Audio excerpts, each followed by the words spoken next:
हाल ही में corona virus ने दुनिया में तबाही मचा के रखी है। हर देश में लोग हजारों की तादाद में मर रहे हैं।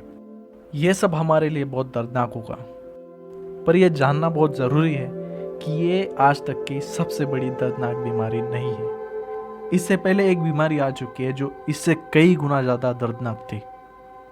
हाँ, सन 541 से लेके 750 तक और 1346 से आगे आने वाले 200 साल तक प्लेग ही है जिसने इतनी तबाही मचाई, जिसको छठी शताब्दी में जस्टिनियन प्लेग बोला गया और 1300 में काली मौत बोला गया। यह एक ऐसी बीमारी थी जिसने यूरोप की आधी आबादी को मौत के घाट उतार दिया, जिसने दुनिया के लगभग 26% से ज़्यादा लोगों की जानें ले ली, जिसने इतनी तबाही मचाई कि आज तक इतनी बुरी महामारी न कभी आई है न कभी आएगी। इस महामारी के कारण हाथों पैरों में अचानक सूजन, तेज बुखार और लोगों को मौत का सामना करना पड़ रहा था। बिना ट्रीटमेंट के इसका मोर्टेलिटी रेट 50 से 90% तक था। इस बीमारी के 3 अलग अलग रूप थे: ब्यूबोनिक प्लेग, सेप्टिसेमिक प्लेग और न्यूमोनिक प्लेग। और इन तीनों के अलग अलग लक्षण होते थे। जैसे कि ब्यूबोनिक के लक्षण थे लसीकों की सूजन, हेडेक, फीवर और वीकनेस। सेप्टिसेमिक के लक्षण थे पेट में दर्द, वीकनेस, फीवर और शॉक। न्यूमोनिक के लक्षण थे सांस लेने में तकलीफ, कफ, फीवर और वीकनेस। खैर, उस जमाने में कोई मॉडर्न टेक्निक्स अवेलेबल नहीं थे, इसके वजह से ये बीमारी बहुत खतरनाक हो गई। इसकी शुरुआत हुई थी इजिप्ट के पलूसियम शहर में, जिसको आज पोर्ट सेड बोला जाता है। उस समय इजिप्ट और ईरान से लेके यूरोप के इटली तक बेंजेंटाइन एम्पायर हुआ करता था और उस एम्पायर का राजा था जस्टिनियन। और ये बीमारी पूरे इजिप्ट में तेजी से फैलने लगी। इस बीमारी का नाम राजा के नाम से जस्टिनियन प्लेग रखा गया। 2013 में हुई एक रिसर्च से सामने आया कि ये बीमारी यर्सिनिया पेस्टिस नाम के बैक्टीरिया से होती है और इस बैक्टीरिया के स्टेन्स किर्गिस्तान, कजाकिस्तान और चीन में स्थित टियान शाम नाम के पहाड़ियों में रहने वाले पूर्वजों में पाए गए।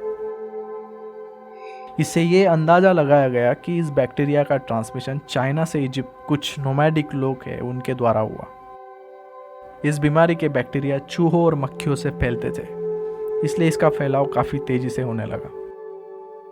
खैर, तब बेंजेंटाइन एम्पायर की राजधानी हुआ करती थी कॉन्स्टेंटिनोपल, जिसको आज हम इस्तांबुल कहते हैं। राजधानी में अनाज बाहर से मंगाया जाता था और उस समय इजिप्ट से जो सामान आ रहा था उसके साथ चूहे और मक्खियाँ भी आ गई और साथ ही में ये बीमारी भी। कॉन्स्टेंटिनोपल काफ़ी बड़ा शहर था, उस समय के कुछ चुनिंदा महत्वपूर्ण शहरों में से एक था। जाहिर है कि ज़्यादा आबादी के कारण यह बीमारी शहर में बहुत तेज़ी से फैलने लग गई। देखते देखते ये हाल हो गया कि हर दिन 10,000 से ज़्यादा लोग मरने लग गए। इतने ज़्यादा लोग मर रहे थे कि कब्रिस्तान भी कम पड़ने लग गए। मुर्दा लाशें सड़कों पे फेंकी जाने लगी, गलियों में लाशों के ढेर लगने लग गए और पूरे शहर में लाशों की बदबू आने लग गई। कॉन्स्टेंटिनोपल के साथ साथ ये बीमारी यूरोप के बाकी शहरों में जाने लग गई। सन 541 में शुरू हुई ये बीमारी 750 तक तबाही मचाती रही। 750 से लेके 1346 तक इस बीमारी ने अपना रुद्र रूप नहीं दिखाया, पर तब तक ये महामारी 50 मिलियन से ज़्यादा लोगों को मौत के घाट उतार चुकी थी। फिर बात आती है 1346 की। तब चीन में बहुत बड़ा हवामान बदलाव हुआ था। घास सूख गई थी, मक्खियाँ और छोटे उड़ने वाले जीव शहरों की तरफ उड़ने लग गए थे। उस वक्त पूर्वी एशिया से लेकर यूरोप तक सिल्क रोड के जरिए व्यापार होता था। तब मंगोल आर्मी ने अपना कब्जा क्रीमिया पे कर लिया था। ये बैक्टीरिया चीन के सिल्क रोड से आने वाले सामान में चूहों और कुछ मक्खियों के साथ क्रीमिया आ गया और क्रीमिया के कफ्फा नाम के पोर्ट पे मंगोल आर्मी के कुछ सैनिक इस बैक्टीरिया की वजह से बीमार हो गए। वो सैनिक क्रीमिया के बाकी शहरों में घूमने लग गए, तो ये बीमारी क्रीमिया के शहरों में घुस गई और उसके बाद कुछ सैनिकों ने कॉन्स्टेंटिनोपल का सफ़र किया और उसके साथ साथ कॉन्स्टेंटिनोपल में ये बीमारी फिर से फैलना शुरू हो गई। इस बीमारी ने कॉन्स्टेंटिनोपल में घुसने से पहले एशिया के कुछ देशों में 25 मिलियन से ज़्यादा लोगों को मार दिया था। साथ ही भारत में भी ये बीमारी काफ़ी तबाही मचा चुकी थी।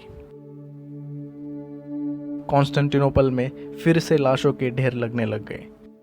1347 में बेंजेंटाइन एम्पायर के राजपुत्रों को इस महामारी ने अपने चपेट में ले लिया और उनको मौत का सामना करना पड़ा, जो महज 13 साल के थे। अक्टूबर 1347 में कप्पा से कुछ जहाज इटली के जिनोवा में दाखिल हुए। फिर वे जहाज जिनोवा से लेकर सिसिली गए और फिर जनवरी 1348 तक वे वेनिस तक पहुंच गए। कुछ हफ्तों में इस बीमारी का असर पिसा में भी दिखने लग गया। पिसा जो उत्तरी इटली का प्रवेश द्वार ठहरा और ये बीमारी उत्तरी इटली से होकर पूरे यूरोप में फैलने लग गई। France, Spain, Germany. जून 1348 तक पुर्तगाल, इंग्लैंड और स्कॉटलैंड और 1350 तक स्कैंडिनेवियन देशों में भी फैल गई और आखिरकार 1351 में रशिया में इस बीमारी ने अपना हाहाकार मचाना शुरू किया। दरअसल इसका फैलाव ज़्यादा गर्मी के मौसम में होता था। घास सूखने के कारण मक्खियाँ और छोटे चूहे शहरों की तरफ उड़ने लग जाते थे और इस बीमारी का फैलाव तेजी से होने लगता था। इस बार आई ये बीमारी पहले के मुकाबले और भी ज़्यादा खतरनाक थी। अब मरने वालों की संख्या जस्टिनियन प्लेग से भी दुगनी थी।